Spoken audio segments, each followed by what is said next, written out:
ప్రభుత్వం ఎంతో ప్రతిష్టాత్మకంగా చేపట్టిన వివిధ రకాల పింఛన్ల పంపిణీ కార్యక్రమం ఆపేది లేదని గ్రామ సచివాలయ వ్యవస్థ ద్వారా 2వ తారీఖు నుంచి పంపిణీ చేస్తామని సబ్బవరం ఎంపీడీఓ ఎస్ రామ్మోహన్ రావు తెలిపారు. అనకాపల్లి జిల్లా సబ్బవరం మండలంలో ప్రతి నెల 834 మందికి పెన్షన్స్ పంపిణీ చేస్తున్నామని, ఇది మొత్తం 2,05,44,554 రూపాయల నగదును పెన్షన్ల రూపంలో పంపిణీ చేస్తున్నామన్నారు. ఎన్నికల సంఘం ఆదేశాల మేరకు ఆ విధుల నుంచి వాలంటీర్లను తప్పించి వారి వద్ద ఉన్న సెల్ ఫోన్లు, ట్యాబ్లను జిల్లా కలెక్టర్కి ఈరోజు స్వాధీనం చేస్తామని వివరించారు.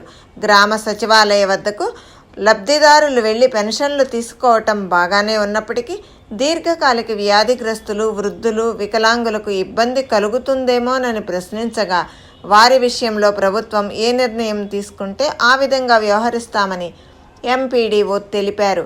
ప్రభుత్వం పంపిణీ చేసే పెన్షన్ విషయంలో దుష్ప్రచారాలు నమ్మవద్దని ఆయన ప్రకటించారు. ఈ సమావేశంలో మండల పరిషత్ పరిపాలనా అధికారి షేక్ బాబురావు తదితరులు పాల్గొన్నారు. ఈ నెల నుండి వాలంటీర్స్కి నగదు సంబంధిత పంపిణీ ఏమో ఆఫ్ చేయమనిసి ఒక సర్క్యులర్ ఇవ్వడం జరిగింది. ఆ సర్క్యులర్లో భాగంగా ఈ నెల నుండి వాలంటీర్స్ ఏమో పెన్షన్స్ డిస్ట్రిబ్యూషన్ చేయరు.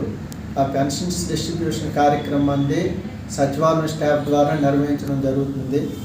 సచివాలయం హెడ్ క్వార్టర్లో సచివాలయం స్టాఫ్, పంచాయతీ కార్యదర్శి, వెల్ఫేర్ అసిస్టెంట్, మిగతా 8 మంది ఉద్యోగులు ఉన్నారు. వీళ్ళందరూ కలిసి సచివాలయం హెడ్ క్వార్టర్లోనే ఈ నెల నుంచి తదుపరి ఉత్తర్వులు వచ్చినంత వరకు ఈ పెన్షన్స్ పంపిణీ చేయడం జరుగుతుంది. డైరెక్షన్స్ అది పెన్షన్స్ కూడా 3వ తేదీ నుండి మనం పంపిణీ చేయడం జరుగుతుంది.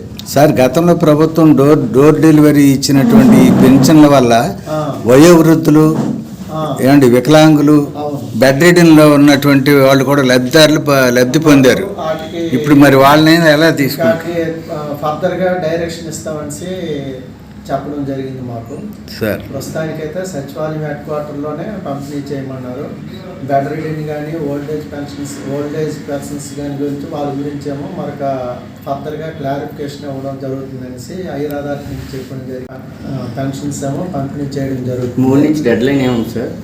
3వ తారీఖు స్టార్ట్ చేసి డెడ్ లైన్ ఏం లేదు సార్. ఎన్నికల కమిషన్ ఆదేశాల మేరకు వాలంటీర్లను విధుల నుంచి తప్పించి వాళ్ళ దగ్గర ఉన్నటువంటి ఈ టెక్నికల్ సెల్ ఫోన్ అవి తీసుకోవడం జరిగిందంటే సెల్ ఫోన్స్, సిమ్ కార్డులు, అలాగే బయోమెట్రిక్ డివైస్ కూడా తీసుకున్నాము. అది మధ్యాహ్నం కలెక్టర్ గారికి హ్యాండ్ ఓవర్ చేయడం జరుగుతుంది. మనకు అన్ని సచివాలయాల నుంచి వచ్చేసాయండి. అవన్నీ వచ్చాయి సార్, అని ఇప్పుడే తెచ్చారు. అన్నీ వచ్చాయి. మధ్యాహ్నం మేము రావాలి వాలంటీర్ ఒకే వ్యక్తి బంచ్గా తీసుకొస్తే లేదు, అవ్వదు. ఎందుకంటే ఉద్యోగం కాబట్టి ఎవరు అప్లికేషన్ వాళ్ళే పట్టుకుని రావాలి, రెజిగ్నేషన్ లెటర్. దాని మీద మా సెక్రటరీ ఏమో రిమార్క్స్ రాస్తారు వాటి మీద, రికమెండేషన్. తదుపరి మేము అది యాక్సెప్ట్ చేసిన తర్వాత ప్రొసీడింగ్స్ ఇవ్వడం జరుగుతుంది. కొంతమంది స్వచ్ఛందంగా రిజైన్ చేస్తామంటున్నారు. మళ్ళీ వాళ్ళని ఎలక్షన్ తర్వాత తీసుకునే అవకాశం ఉందా? గవర్నమెంట్ నిర్ణయం సార్. మనం